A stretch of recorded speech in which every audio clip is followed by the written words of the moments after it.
mbokki Sénégal maa ngi leen di nuyu ku nekk ci turam ci santam maître Moussa Diop président au parti And Gor yi Jotna démb 1er juillet 2025 à travers benn live bi nga xam ni le président du PASTEF quelquefois président de PASTEF quelquefois premier ministre intervenant di waxtaan ak sénégalais suite à li nga xam ni métti na ko lool mooy la décision du conseil constitutionnel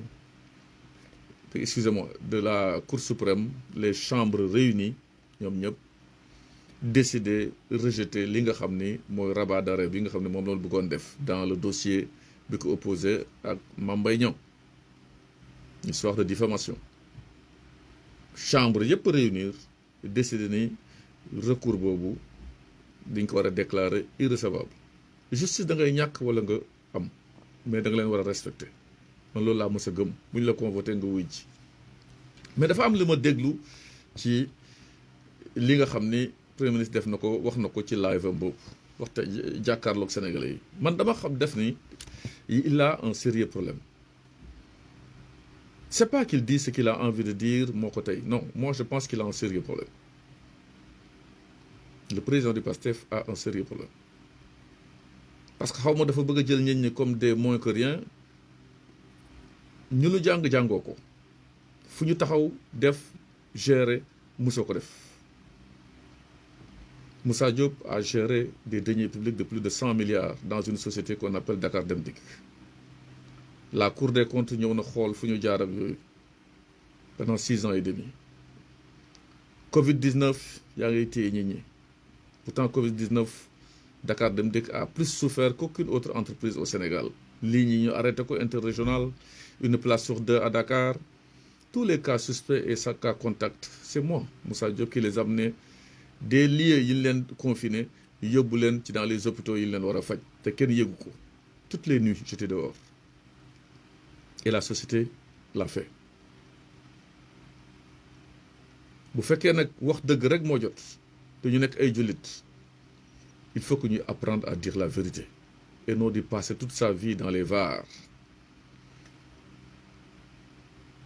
dégg naa démb Ousmane Sonko di naan ñi nga xam ni c'était des insulteurs publics son fils Azoura ainsi qu'un certain Kairé que moom moo saisir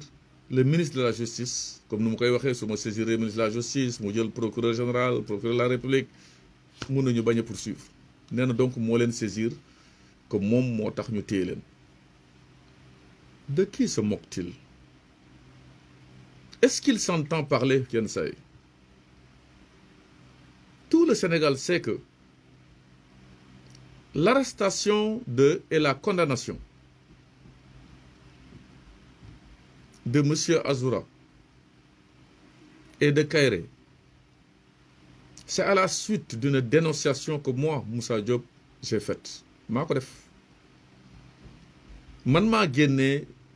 à travers sama page Facebook li ma dégg li ma gis mu ñaaw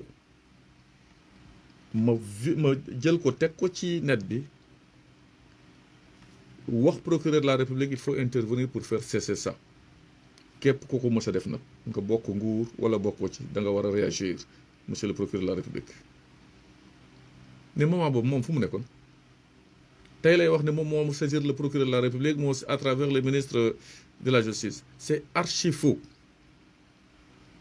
je ne vais pas jusqu'à dire monsieur le Premier ministre que vous mentez vous savez que ragalu ma la ce mot-là mentir je ne l'emploierai même pour un enfant de ma ko wax mais ce que vous avez dit c'est archi faux et vous le savez que c'est archi faux et c'est le Sénégal sait que c'est archi faux même yàlla xam na ni c'est archi faux que vous racontez des contre-vérités c'est à la suite de mon poste bu fekkee yow yaa ko def pourquoi donc say sbires yi les flagorneurs de service autour de vous y compris certains avocats ont porté plainte contre moi je le sais Azoura a porté plainte contre moi plainte boo xam ni ñoom ñoo génn wax ko ci place publique bi les avocats mon confrère Abdoulaye Tall daje nañu sur Seneweb dootu ko defati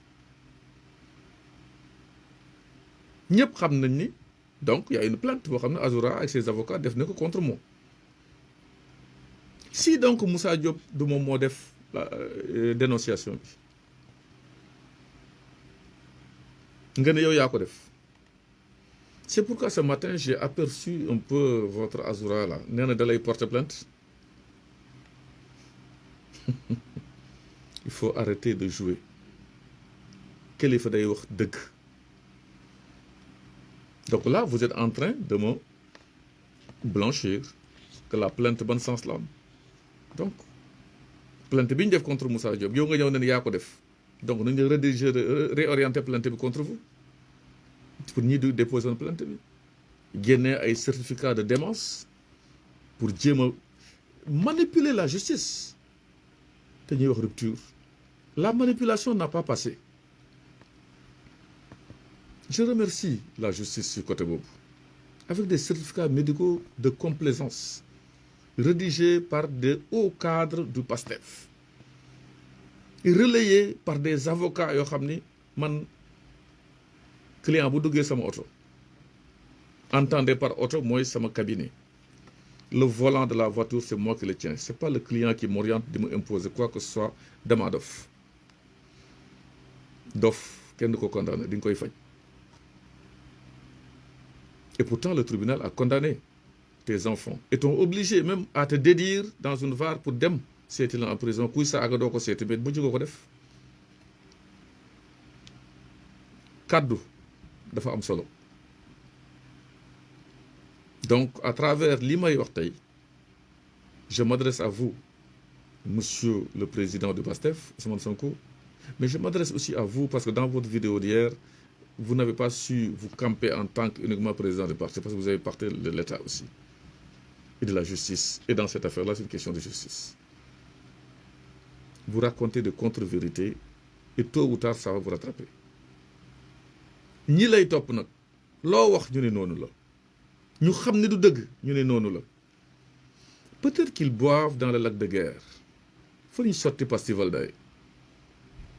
Moi je ne bois pas de lac de Guerre, je bois de l'eau de Seine.